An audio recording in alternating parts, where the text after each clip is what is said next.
Hello, this is Kurt Stahora with the Connect55 Speaker Series.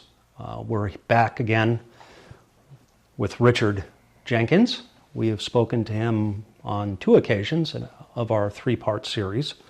The first part, if you recall, was his illustrious career, or his family's career in the military, which went back quite a ways, and we enjoyed reading or hearing about that. And then the second part was his time as a photographer in Vietnam, where he experienced significant combat and all that entails, and you painted a very vivid picture for us with that. And the third part today is going to be largely about the time after you were in the service and kind of how you were received at home and kind of how the narrative started to shift around Tet, which is where we left off. So the Tet Offensive, if you could do a couple things, kind of recap what Tet was, why it was so significant, and then third, where you were during the Tet Offensive. And I know that was kind of the beginning of your winding down in Vietnam. So, Tet. Basically, we recap at Tet. Tet is a Chinese holiday period for all over basically Southeast Asia. Everybody, Chinese and Vietnamese, everybody right. Celebrated this big major event. It's similar like our Christmas, where families got together with each other from all over, wherever they're from, they met and would get back to us. We had an informal agreement during Tet between Hanoi, which is North Vietnam, and the U.S. MACV courses, which was in Saigon and took care of all the military activity in Vietnam. That during Tet, it would be a lull down and fighting and activity to let the families get together and enjoy themselves. So essentially a ceasefire. It was a similar ceasefire.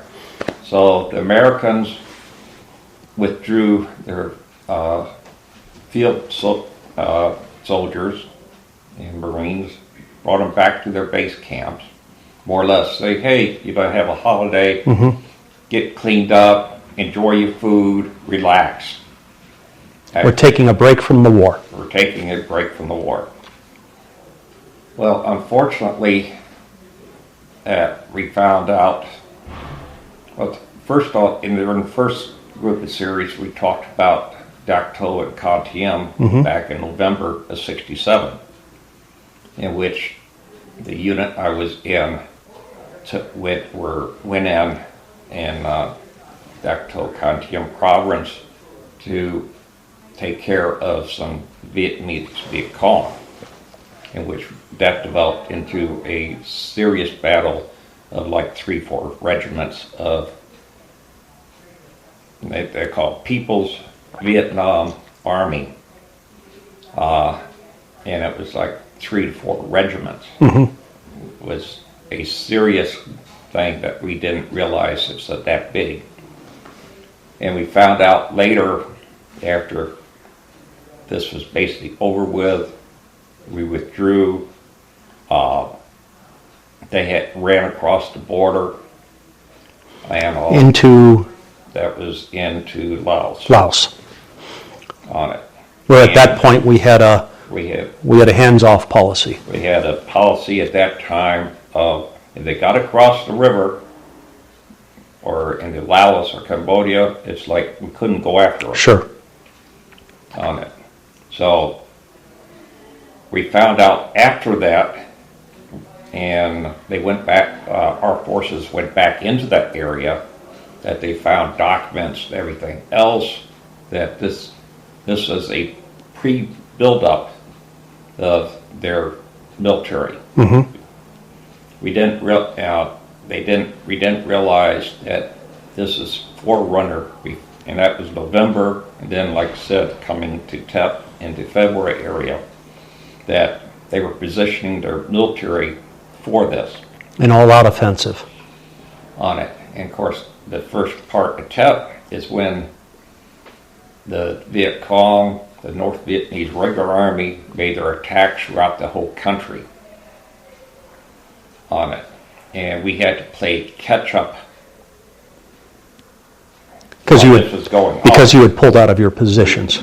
Left our positions, yep. So we during this. At that time, I came out of the field. I was in the Central Highlands area around Pleiku, which was a artillery in regular army, as far as our services, plus the South Vietnamese army. And in that same area was in Dak To. That was where the airborne units were. Okay. So I had come back from being with those different units back to Cam Ranh Bay to where my detachment headquarters was. And then I was there during an additional part of TEP. So I was more or less, everything got grounded. The helicopters, which was the main thing I flew in, were all went to support, like the Battle Way for his Marines, right. and then Cu Chi, the 25th, which was down more or less west of Saigon, was 25th Infantry Division, whereas trying to get units from that to Saigon to support and defend the air base. And of course, the American embassy got overran. So during all this is, like I said, I was in my Cam Ranh Bay. I got, for more or less it's getting towards the end of my tour. So I had to fly from Cam Ranh Bay back to Tan Son Nhut Air Base to our small detachment headquarters there, which was on the eastern side of the air base. That unit was hit hard as far as during TEP because of where they were located on the eastern part, which was the main gate to the city of Saigon. Okay. On the air base. So there was strategic significance, right, to that. The Viet Cong, there was in Saigon, there was an area like Chinatown, which had the Viet Cong in it, had infiltrated it.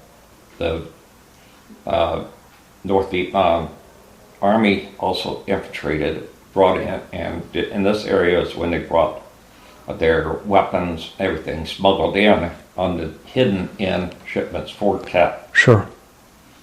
And so when it hit, the main input to the Tan Son Nhut big air base there, which was the major air base for the whole Vietnam, which sure. had the main fighter jets, the bombers up there. That was the hub. It was the major air thing that they wanted to get on the air base and do damage to all these planes. So my unit had to put up a security area on that eastern east gate area and hold it until the infantry support from Cu Chi, the 25th Infantry, was able to get to the base. When you say your unit, and I know this from previous conversations, you're alluding to not necessarily established infantry personnel, but people that were sort of rounded up for the purposes of maintaining that side or that corner of the airbase, and many of whom had been trained but hadn't actually held a weapon for a while, correct? That's correct. Most of that was a headquarters fully detachment on it, and that was where the personnel administrators were stationed, the finance people were stationed. There was small support of still photographers, motion picture photographers, lab people there. And also they had some communication people stationed there. But the only training they had, as far as combat-wise, there was no infantry there. There was some military police there, Right. but that was it. The only combat training they had was in basic training, and that depends on how in-depth they Sure. received. Like, I was lucky as far as I took my basic training in Fort Polk, Louisiana. That was also nicknamed Tigerland, Right. Little Vietnam, because all the infantry would come there to get training in the jungle, Right. swamps, stuff like that. Because it was similar to what they'd be It was similar to what they experiencing. would get into. So we got somewhat exposed to it during our basic there. But as far as the other ones that went to other locations, did not get in-depth training for this. But the point is that a lot of people, I mean, they were pulling what they had for the purposes of this massive offensive from the north. And it was kind of an all-hands-on-deck situation. Fair? That's fair. They were on the first night, my unit there, of these personnel, deployed 29 of them as far as holding one corner of the airbase for security, and their thing was to hold it as long as they can until get relieved and the 25th Infantry military get there to take it. And they held it. They're known through our Signal Corps photo thing as the 29. Okay. They, of course, got written up, praised by the, McAfee headquarters, Westmoreland, and his group about their bravely to hold this since they weren't trained. Right. It was like, you go out and stop it, whatever you can do. And they did. So, versus like when I was, in as a field photographer, my main thing was to go out with combat. Sure. And so I was quite exposed to it and picked up on the job training on it. And you had experienced it. So the idea of hearing bullets, seeing the enemy, this is something that you grow accustomed to, or you learn to deal with it. But if you hadn't dealt with it up to that point, that's a significant shock. Yes, in fact, they had to, because this lasted for a long period of time of the Viet Cong trying to get in with their explosive or satchel charges. Right. People would more or less hold these explosive and just run. That they're run trying to get past you and the objective was get to either a radio communication area or an airplane, and then they would set it off. Gosh. This type thing. So this was close quarter stuff. This was all within 100 yards. Right. And that area down there was more or less a fenced open area. It was no hiding behind trees or stuff Right. like that. So they would just lay on the ground, and Is it as this thing progressed, and they slowly was able to get some sandbags in there and build up some protection wall. And not everybody was in a uniform for the other side. I mean, there were instances where one of the complicated things about the Vietnam War, and you kind of alluded to it, is the buildup took place in the markets, and it's not as if these were identified people. These were people that were coming in civilian clothing, and that eventually the people that were trying to take over the airbase didn't necessarily identify themselves as, we are the North Vietnamese. Well, to give you an example, is once the main forces of trying to get on the air base sort of died down. They decided enough's enough type thing. Then all that when the military police started going out, searching the bodies, looking for documents, all that stuff, they actually found the barber that worked in our detachment in the little barber shop was one of the guys with satchel charge. Wow. Trying to get in to blow something up. And he had been there ever since the little photo detachment was there, something like 4 years prior. That he'd been working in this little unit all this time. He was a North Vietnamese sympathizer. Viet Cong thing. Yeah. And like a lot of the people in Vietnam and all, they tend to wear, we call them black pajamas. Right. They're like silk, lightweight, because of the heat and everything.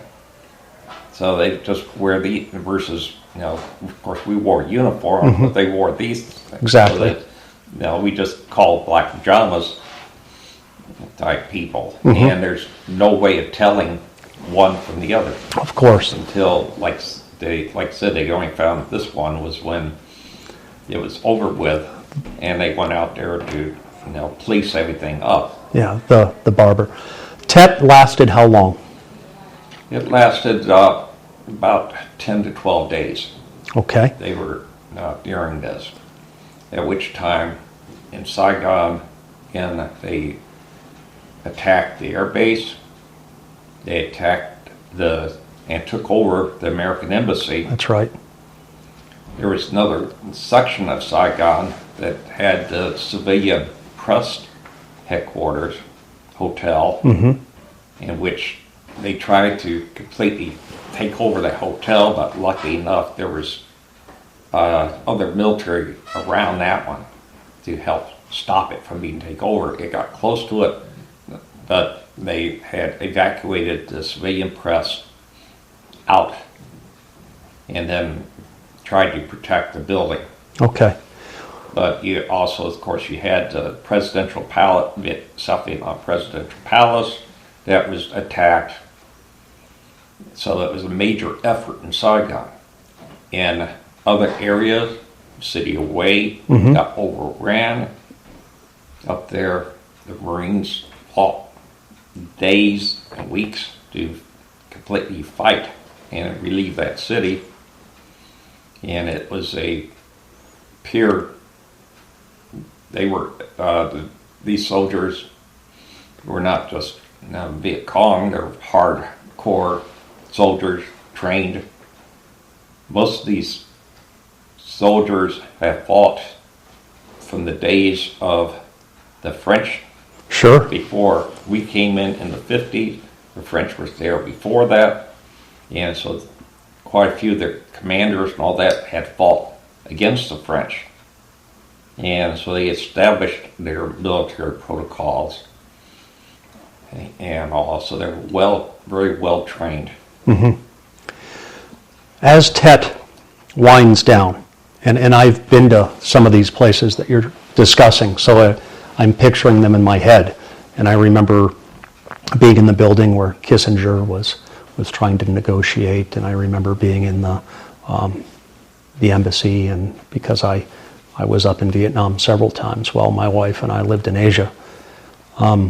So this is a little close to home for me, also because my wife's father was in Vietnam as well. So all of the pieces that you're sharing are pieces that I am somewhat familiar with because he was there at the time. So your time at Tet, as you're winding down, because you said you were there during Tet, and then slightly after is when you were winding out of your experience in Vietnam. Can you how did Vietnam wrap up for you? Was it just after Tet?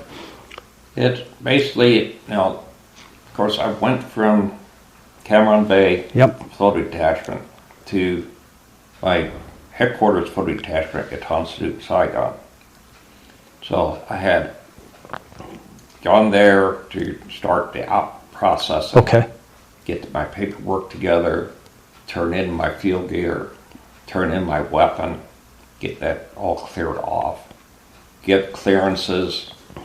At that time, I had like 3 books of photos, and there was a rule as far as military able to take their pictures back. Right, you had to turn them in. Right. So they had to go to MACV, which is the Military Assistance Command, Vietnam, which General Westmoreland was in charge of. That took care of all the military throughout Vietnam. So they had to go to him. I got a special letter authorizing me to bring the photos back. And so while I'm doing all this, getting ready to, I would eventually be bused from there up to Long Bend, which was the out process. Once I was in Saigon at that time, it was just that had just ended 2 days before that. They needed some photos for Department of the Army of the American Embassy, which was downtown Saigon. And since I more or less volunteered to go down to get the pictures, since I did have the field experience in being in combat. Now, at that point, would you say that there was still some leftover bubbling of the significant offensive that had taken place before? So it was a sort of you had a sense of like a little lull. Okay. But it could not enough that you would get off guard. So if it was a fire, the embers were still burning, but it wasn't an inferno. It was still burning. I actually was able to catch the Vietnamese cab from the air base down to the American Embassy, downtown Saigon, to get the pictures. Down not too far from it, like within 3 blocks, was at that time in Saigon, you had the big post and exchange and commissary. It happened to be downtown Saigon. So I was actually, nobody was on the streets. Curfew was still there, and it was like a ghost town. So as I walked from the embassy to the post exchange on it, you saw nobody. Nothing. So you were always, you were used to going there during a normal day. Sure. You would have people milling about. All over the place. Normal. The biggest people there, of course, was what they call the shoe shine kids. Running around trying to get the soldiers put their foot on the box so they could shine their boots up, because most of the soldiers didn't bother polishing the boots because they just get muddy and dirt again. Sure. But especially the field soldiers. Now, those that were at headquarters in Saigon, at the air base, they were always wanted their uniforms pressed, starched, boots polished on it, and just like if they were stationed stateside. Right, and those were the guys that were, ironically enough, getting the haircuts too. They were the ones getting the haircuts. That's right. Always their guard was off guard and everything, but you were used to the high volume of pedestrians and activity around. Sure. The exchanges, all trying to get the money from the soldiers on it. There was a high volume of the Vietnamese trying to exchange dollars for military pay script, which in Vietnam, the military itself was not paid in dollar greenbacks like stateside. You were issued almost like monopoly money. Interesting.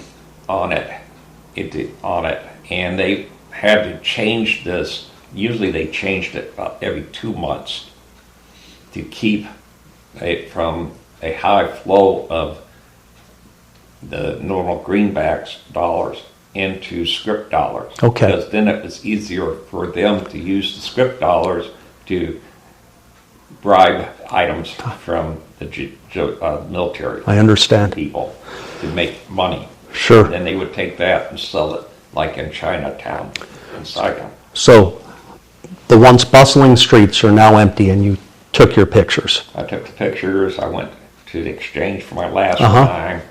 I was about outside the guard at the door. He was surprised I was there.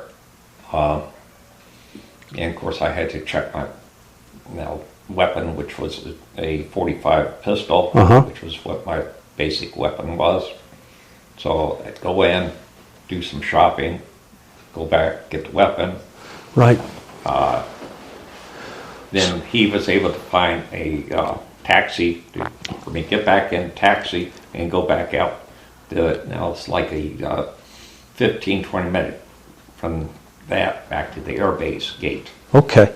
So you tie up loose ends in Vietnam. Fortunately, no injuries, despite the fact that you were in significant combat. You were right there while things were happening all around you, and you shared that with us. Can you talk to us about your trip back to the United States? And I think from this point on, maybe it's appropriate to talk about how Tet, the narrative kind of shifted a little bit in the press. Is that a fair statement? Yes, since in my experience as a combat photographer, I met all the main press people, Cronkite and everybody out at press camps. Including Cronkite. Right. Yep. And all the new young press people were there covering the war, trying to get into the business. Right. So they would be there from Associated Press. Most of them were not tied directly to a network. They worked more or less like freelance for Associated Press or Universal Press, UPI. Interesting. But we would eventually see them on ABC, CBS, NBC. Sent back to their, like to Saigon, to the press hotel where this was all put together for the civilian side and sent back. Okay. So basically, when I finished up my tour, from after Tet, I went from my headquarters detachment by bus to Long Binh, which was to the north of Saigon. Okay. That was becoming one of the major Army bases there. That was where the main stuff flying into Tan Son Nhut. In Saigon, all the air personnel was flown into Long Binh. That became almost like a new hub? That was the new hub for people coming in and going out through the replacement centers. Then when the new person flew in, and that's like I had direct orders to the photo detachment, but a lot of the combat armed people didn't know where they were going to go to. So they would fly into Long Binh, go to the replacement center. The personnel there would go over their records, check what training they had, make sure they're proficient on their shots and everything. Then they would assign them those replacement units out to individual replacement centers at the main assignments, like sheet for 21st Century. They would be assigned to a detachment input personnel center there, which would go in and assign further out. In my case, I already knew where I was coming back to, so I went to personnel center there, got on a plane, then flew out. And then I went from Vietnam. We went the northern route, so I went to Tokyo. Tokyo. Then Fairbanks. Alaska. Alaska. And this was in... It's March. It's March. And we're all in our short sleeve, what they call khaki uniform on it, which was a light cotton wear uniform. None of us had any coats. And we were all in what they call low quarters or standard shoes. Mm-hmm. So at that time, when the plane landed, it wasn't like walking out the plane into a corridor for unloading. We had to go down the steps onto the tarmac. On tarmac, which was icy, snowy, cold, to buses that were like 50 yards from the plane. Right. And here you are doing the shuffle, trying to keep from falling out to the bus. Then they took us from there into a personnel holding area, in which there we got food, our first really good meal. Sure. That was also the first time we were able to provide phone service. So we had these whole banks of phones lined up, maybe 50 of them. And so that we were able to get on them and make a call back to anywhere we wanted to in the States. Who was your call to? Mine was to my parents in Tucson, Arizona. Okay. In which, hey Ma, hey Dad, I am in Fairbanks, Alaska, and it is American soil. American soil. It's 20 degrees outside, snowing. I'll see you. Leaving soon. Yeah, I'll see you soon. So once we left Fairbanks, then we flew into San Francisco. At the airport there, we were met by buses, loaded on the buses. We were bused from the air base there to the Presidio, which was across the bay. Sure, the Presidio's famous. In which they finished the processing. Finished the processing of coming back stateside. At that time, we were ordered to get out of our uniforms, they had made arrangements for the exchange to have a small thing there where you can buy some civilian pants and shirt, shoes, because at that time, outside of the Presidio gates was demonstrations. Yeah. After TEP was a big change in attitude in the United States towards us being in Vietnam. Yeah. And San Francisco was one of the epicenters of that, of the movement toward. Right. So it was as soon as you basically went out the gate, the buses would get eggs thrown at us. They'd have signs yelling at us and all sorts of good stuff. How did that make you feel? Because here you are, proudly, as you suggested during our 3-part series, proudly wearing the uniform, proudly representing your country, as your relatives did before you, and now you're first confronted with the new movement, which was the anti-war movement. What was your immediate thought at that point?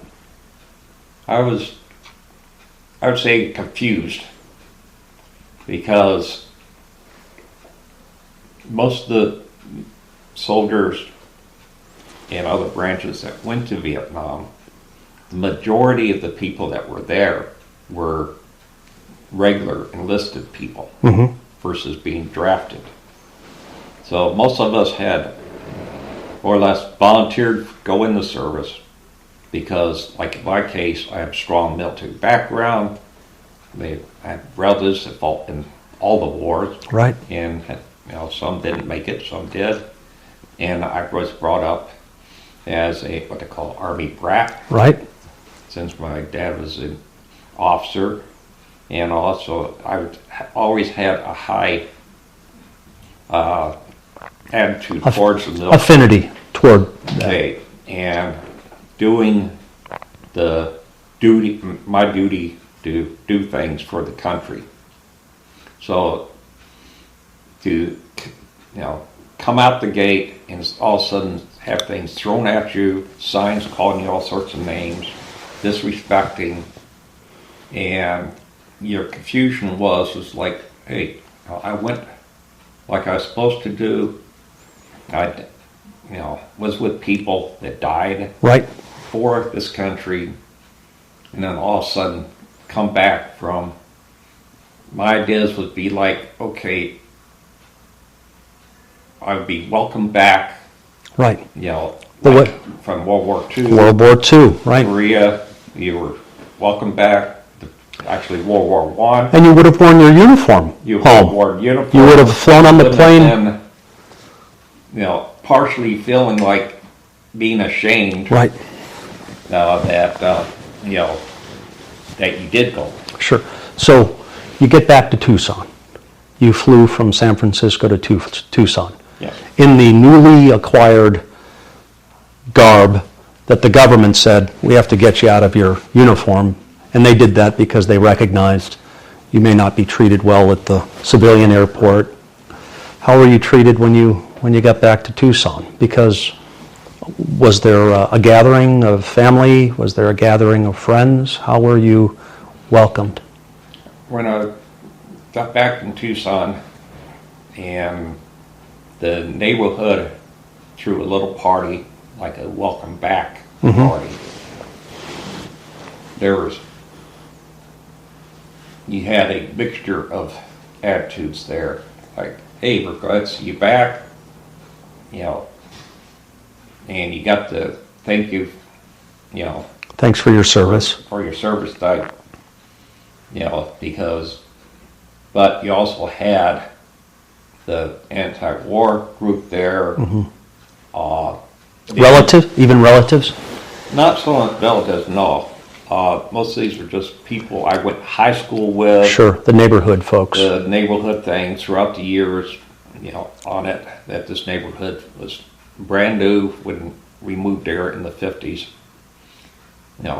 Brand new swimming pool, brand new housing, everybody knew everybody. Because back then it was like, you just stayed there. Right. You got, like my dad, we came back from Germany. He was stationed down south of Tucson, a place called Fort Huachuca, Arizona. He would go get the bus, go down there. It was like a 2-hour bus ride there and back every day. But we lived in Tucson, and I grew up there and went from grade school all the way through high school. Right. And we talked about your high school, and we talked about it being a high school that put out an awful lot of talented people.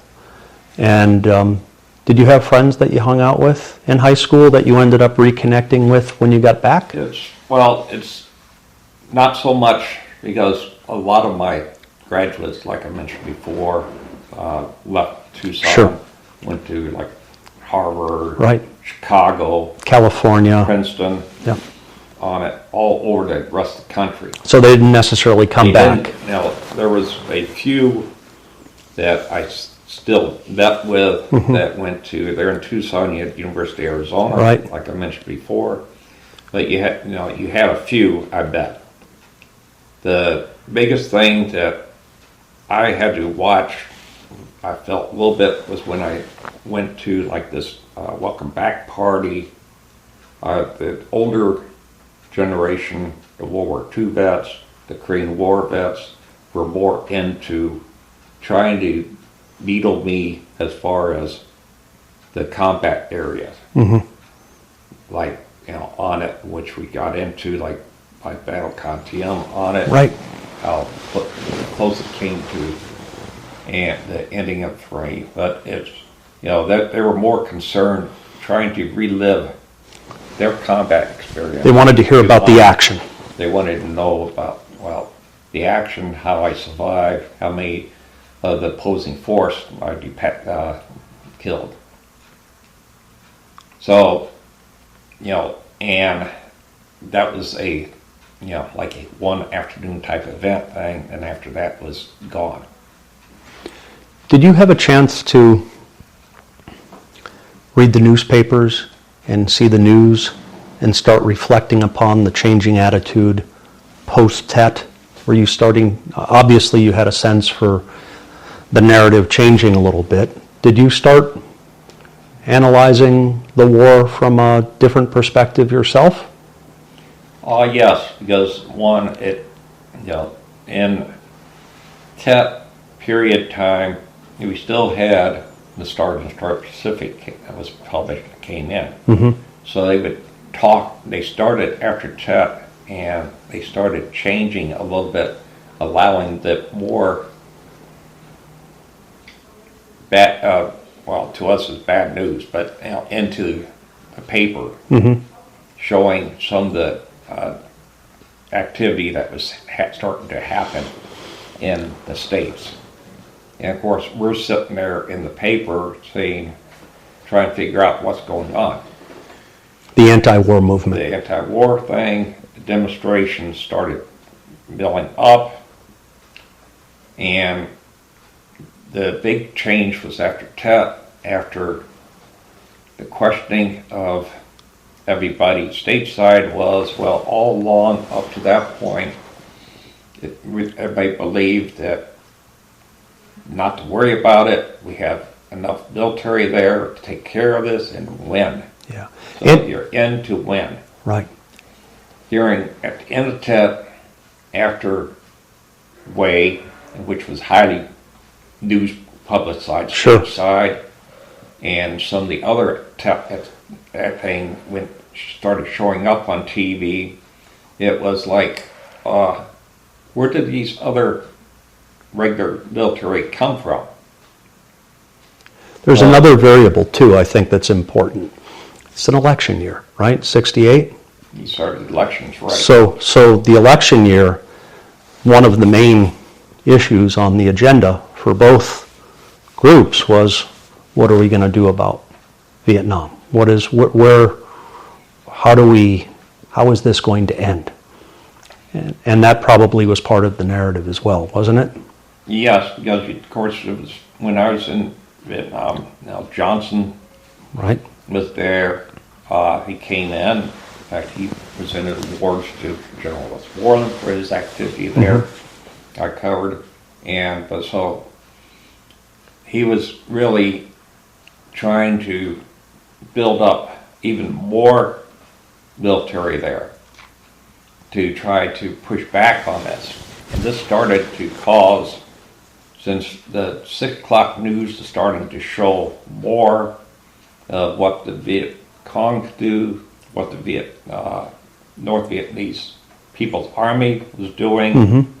being active and everything, it started throwing more questions on the evening news, which first time in which the American people were actually eating supper, right, and watching news of a war live on TV. That's right. And it was not censored. All before that, there was certain rules as far as people, dead people, wounded people, you sort of didn't show that. Right. After Tet, and the American people wanted no more. So this sort of geared up the TV agencies, NBC, ABC, CBS, wanted to get more of the news of the actual war battleground. Unfiltered.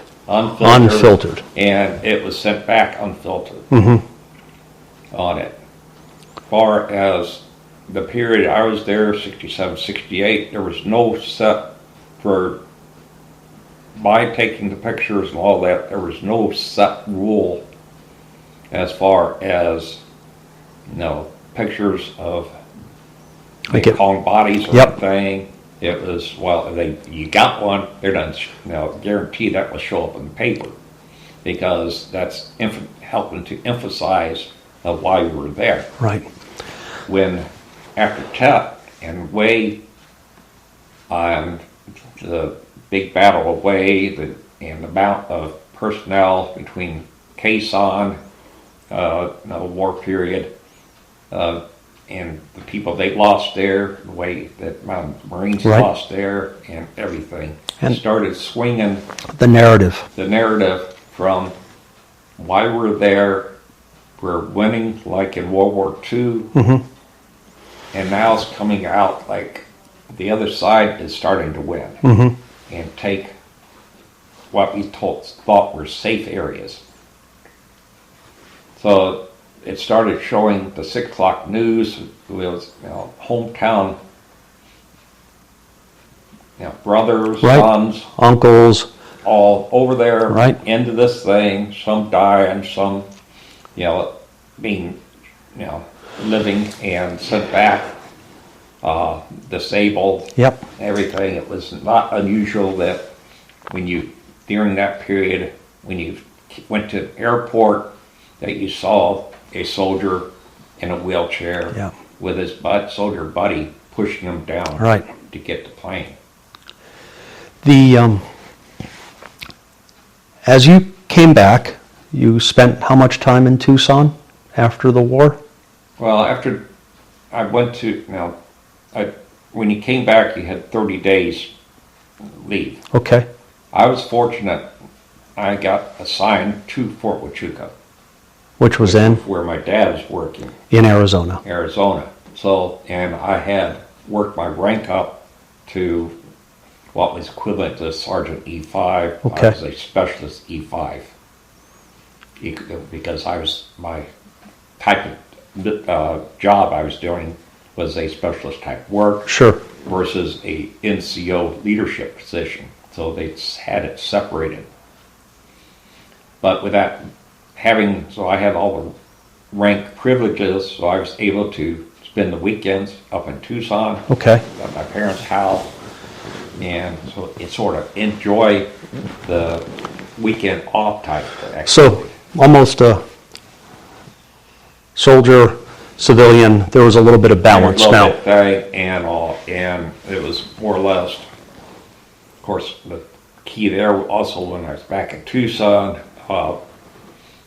and being around, you were always the veteran groups wanted you to come down to our VFW Hall, Legion Hall, to the bar, and we'll get you free beer and talk about good times. Again, trying to relive that Sure. and their glory versus what was taking place during that time frame. Now- I was actually in Arizona during the, it was, of course, we had the, at that time, turmoil in civil rights also going on. Right, and equal rights and Equal rights. You had the whole- Dr. King. You had Black Panther. You had some of their leaders killed. RFK. RFK, his brother. Well, that would have been in 63, Yeah. but yeah. Yeah, I was still in high school when John died. Yeah, and that was Robert- 63, and then Robert was Robert was 68? 68. Right. In California, at the rally there on it. So, and then you started... Democratic Convention, right? Right. Chicago, Yep, which ironically enough is going to be where it is, I think, again this year. yep.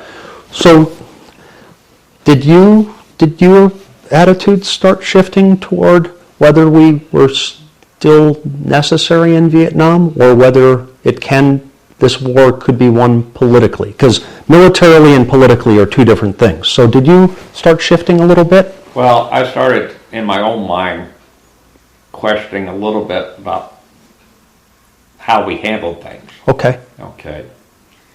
Versus in all shifting totally to an all out against type thing. It was just like, I was looking at when I went to Vietnam, I was 19. Mm-hmm. I was 20 when I came back. Everybody around me says my way I acted, everything is like I was 30. You grew up in a hurry, don't you? On it. So it's like you were sort of, in that 1 year, you were robbed like 5 or more years of how your attitude migrates and grows. And fortunate at that time I was not wounded, that type of thing. Versus those that came back wounded, Right. disabled, had a hard time at that time. Physically and mentally. Physically, they're the ones, like I mentioned before, saw the airport. They would send usually a soldier from the same person's unit back with them to take them home or take them to a VA hospital. Right. On it. Of course, why I said there in Arizona, I was on the honor guard.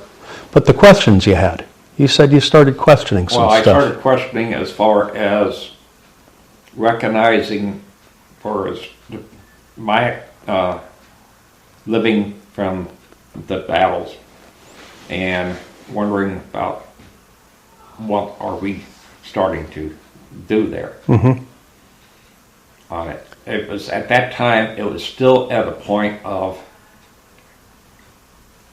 wondering if we're going to win. Okay, while I was in Arizona, I had a good friend that was a photographer. He went over there back in 69. Okay. And he was there 69 to 70 period. Did you see him when he came back? Yes, in fact, he was in Arizona. I used to bring him up to my parents' home. Okay. And he would spend the weekends. And there was a small group of the photo people that we would bring up and, help them out on the weekends. I get like that. So the one, Mike Tice was the one I got close to. He was actually from Ann Arbor, Michigan. Sure. So I got out of service in 1969, July. Okay. And while he was over in Vietnam, I had already made arrangements to move to Ann Arbor. I was going to go to the university up there. Okay. And work up there, more or less get a little more independent. And that was kind of a liberal institution at that point too, in terms of their anti-war feelings. There was an element of that there. Yes, it's not compared to universities nowadays that you have military clubs, you have a counselor at the administration areas to handle nothing but veterans. Back then, you didn't have that support. When you went there, whatever your class was there, you sort of wanted to hide that you were military because of the attitude was starting to change against the war. Sure. Anything, and they blame anybody that was military, especially if you had spent time in Vietnam, as far as anti-American at that period. So it started shifting, like you more or less started feeling like a little bit of shame. I get it. Did he end up coming back in 70? And yes, he made it back. Okay. Okay, and so he made it back with no major problems. Good. And then I went back into the service in 72. Oh, I didn't know that. We didn't get that far. Yeah. No, I actually went back in the service because I was going to get a job in the University of Michigan TV studio there. Okay. They were putting a new studio together. There was a chance that I was going to get hired in because I had connections through some of the other business people I knew. But the money didn't come through. So I decided, and I was doing, on the sidebar, I was doing TV repair work. Okay. That I had picked up training in the military before I got out. So I lost that job. So I decided, enough's enough. So I went back in and re-enlisted in 72. Can we talk real quickly about your time in Ann Arbor? because that was while the Vietnam War was going on, in a college town where there was kind of a more liberal bent in terms of its anti-war stance. Was that difficult? Was that a difficult time for you? It was, well, to a certain point, it was like they would always post where they're going to have a demonstration on the bulletin board. Sure.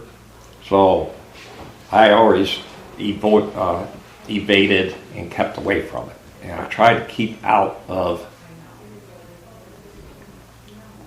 conveying what I did Sure. in the military to general people on it because of the flash, more or less the feedback that the stigma put me in to a conflict.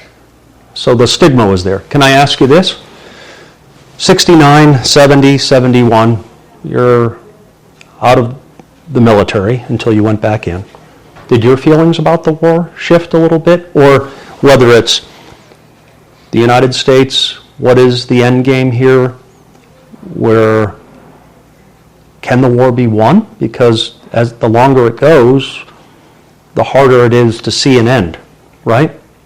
Yeah, it's basically what I saw was going on during that period of time. Of course, that was after Johnson, Nixon period, and there was the mass bombings of Hanoi sort of didn't get the results that they wanted. Right.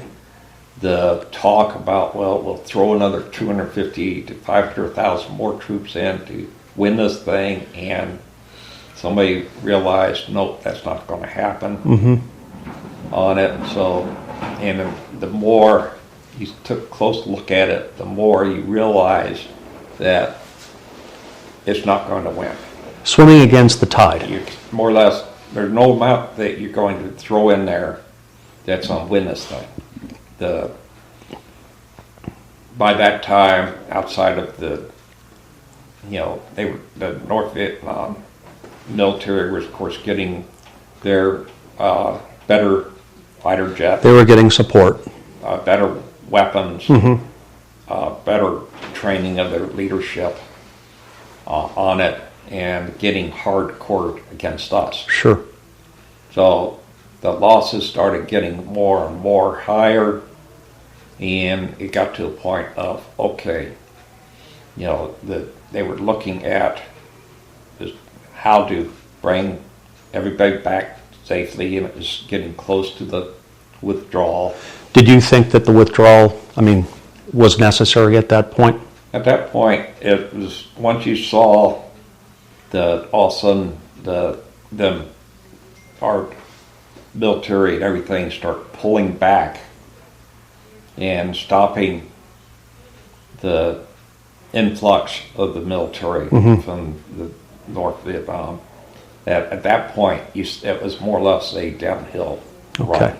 Did you have a chance to chat with your friend who came back, the photographer? Did his feelings start changing about the war? You must have had some interesting conversations because he was there in a different phase of the war. And the way things were handled there, like during my period of time there, if you were out in the field, traveling back and forth, and it looked like a questionable type activity, something happened, you protected yourself.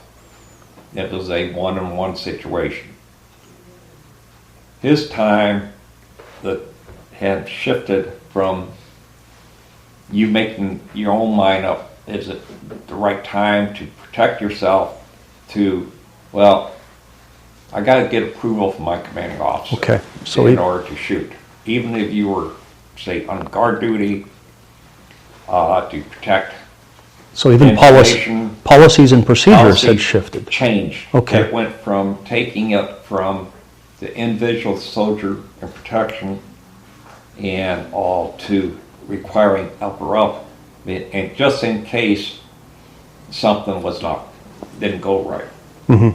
So there was his a big change, and he was assigned to, instead of photo detachment during 68, the photo detachment was merged to a photo company that was in Long Bend, the 221st signal. And so he was assigned to the 221st signal, and it was so it went from a small get-together type thing to this big mass company of some people.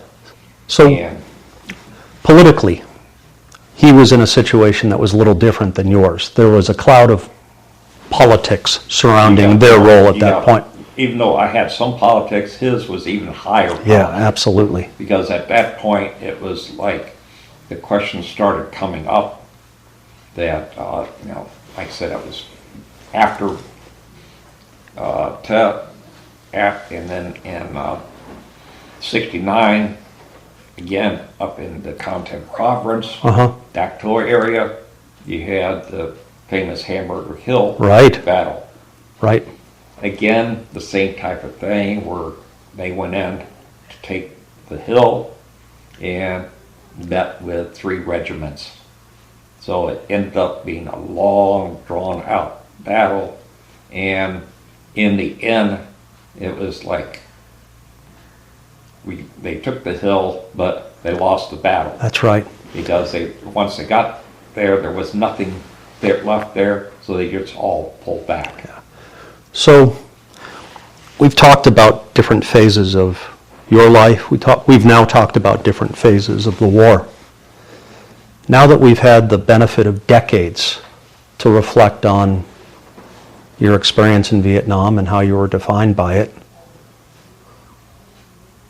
what are your thoughts now about Vietnam? I know that's a very broad question, but how do you reflect on it? Because the narrative of, interestingly enough, from anti-war protesters outside of the gates of San Francisco throwing things at your bus, now there's a new narrative and a healthier one for people who were involved in the Vietnam War, which is one of patriotism and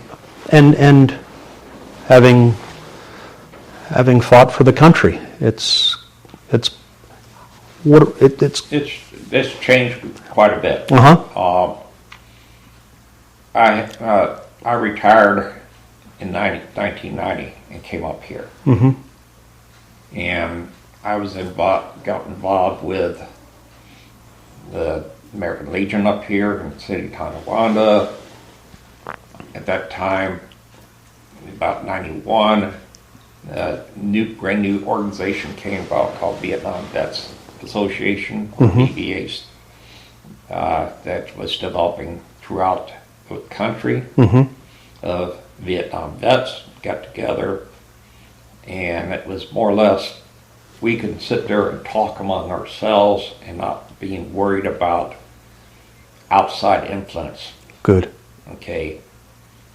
Through this organization, it helps spread and develop mental treatments, Agent Orange treatments for the Vietnam. Where they fought for the helping at the VA hospitals and getting this recognized on it through the Vietnam Vet Group. It was where PTSD came up and became reality, which we're now talking about in ways that are productive. It's helping a combination between getting the right social connection, psychiatry connection with the vet. Yeah, and the sense of community that finally is coming around to people being able to talk about these things in open ways. Yes, because you had two major, in the Vietnam Air military, basically it is the fastest growing as far as disabilities. Either you got it through the war, active war, or they developed after the war on it. Because lot of times which you had hidden disabilities. Sure. PTSD was a hidden. During that period of time, it wasn't really talked about or diagnosed Right. on it. I had one when I was stationed in Arizona. I came down with a problem, okay, in which I was hospitalized for like a week of them trying, well, what's going on on it, and it was a combination of the depression, Sure. anxiety, and you had still the old military medical doctors looking at from back in World War II era, Korean War era of mental problems. Well, stressors that most people don't experience. They don't experience it. They're not trained at Yep. it. It was always, well, I had example, one doctor asked me, well, you're getting out, what are your goals? And mine was get a job, get a house, get a wife. Mm-hmm. That was not the procedure that he's looking at. His was get a job, get a wife, then get a house. Mm-hmm.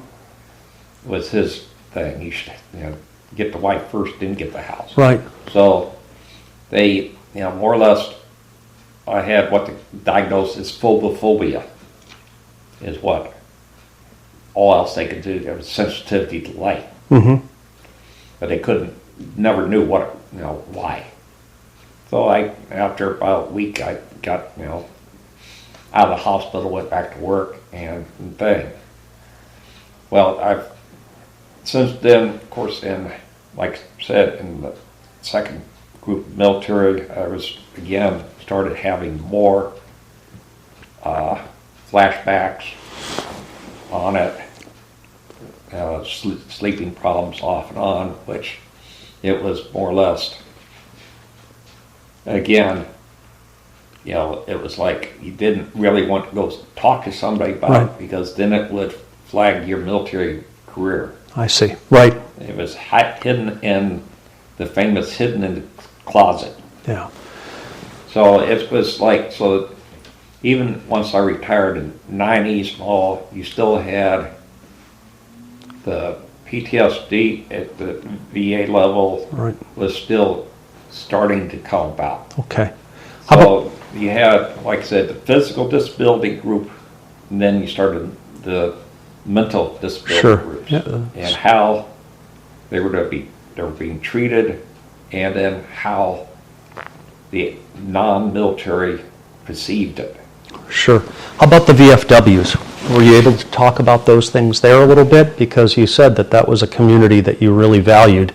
Were people more comfortable talking about flashbacks or lack of sleep in those places?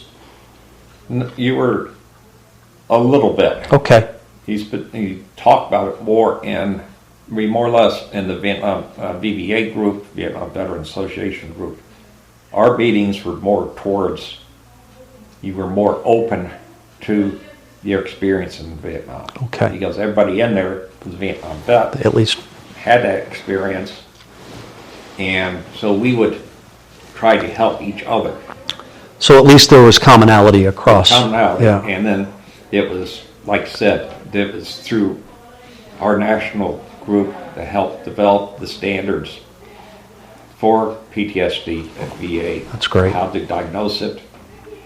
It was through our group that helped the VA establish some policies and procedures. Policy on Agent Orange, because that was again a hidden item. Wouldn't show up immediately. It would not show up.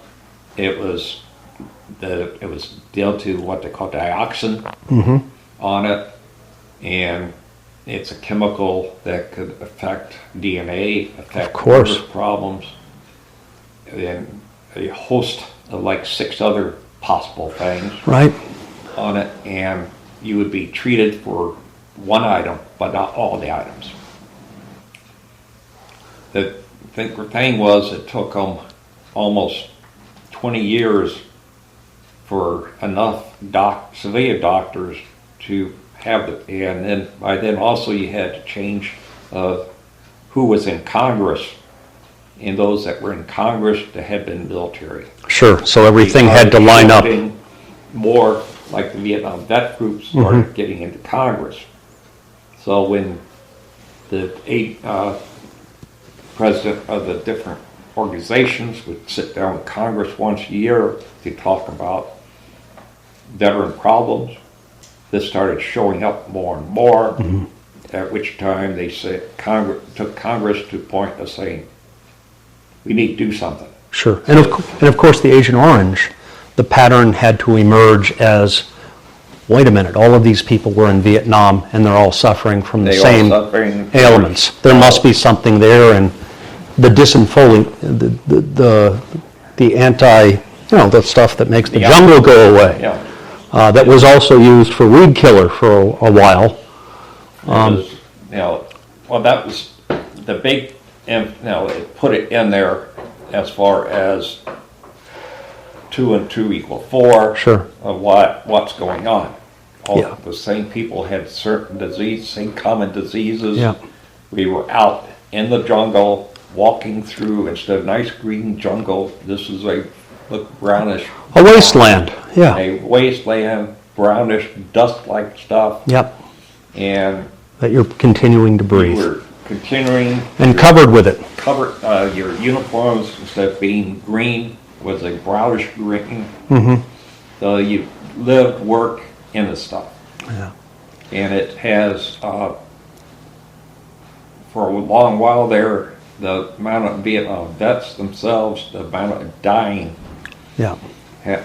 for this, because it's unknown disease, we actually jumped the Korean War vets as far as who's going to die first. And we even started suppressing World War II vets as far as those that came back from World War II and were living, our age as far as dying started shifting down into the 50s. Wow, that's amazing. That's a pretty amazing statistic. I hadn't heard that before. It's like, we joke around with the Vietnam Vet Association thing. It's what they call last man club. The last man still surviving throws the keys to the door. Is how it ends. Right. Because there's not like the Legion that just went from Vietnam into Afghanistan, Middle East War, Panama, Grenada, all these other little wars type thing. They keep coming in. And our group, it was like I said, last man. Right. And then it turns into a museum. Yeah. Well, we could obviously continue to talk. We've covered a lot of ground. I think on behalf of all of us, thank you for your service. Thank you for sharing your story. Thank you for being real thoughtful and being candid about your experience, because you didn't hold anything back. Even so thank you. Thanks for spending time with us, and I think others will be very interested in your story. So with that, we'll end now, but we do have a couple of questions for you at the end, because people were interested in the first 2 sessions and had questions as a result of listening to that. So if it's okay, we'll just ask those of you. I appreciate that you handle those questions, and thank you for getting my story out and the story of some of the vets that served me.